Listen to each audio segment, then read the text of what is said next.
नमस्कार. तेजल्स हाऊसमध्ये तुम्हा सगळ्यांचं मनापासून स्वागत. होळी रे होळी, पुरणाची पोळी तुम्ही ऐकलं असेल ना?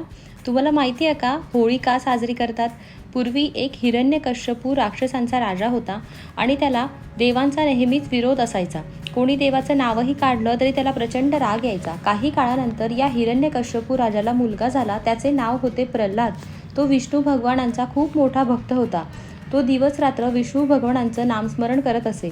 हिरण्यकश्यपूला या गोष्टीचा खूप राग आला व त्याने शिक्षा म्हणून आपल्याच मुलाचा वध करायचे ठरवले. तेव्हा त्याची स्वतःची बहीण होलिका तिला आशीर्वाद मिळाला होता की तिला अग्नी कधीही स्पर्श करणार नाही. त्यामुळे होलिकेने प्रल्हादाला आपल्या मांडीवर घेऊन अग्नीत प्रवेश करायचे ठरवले आणि ठरल्याप्रमाणे ती बसली व अग्नी पेटवण्यात आली. प्रल्हादाने विष्णू भगवानांचे नामस्मरण करण्यास सुरुवात केली. परिणामी प्रल्हादाला एक कणभरही इजा झाली नाही.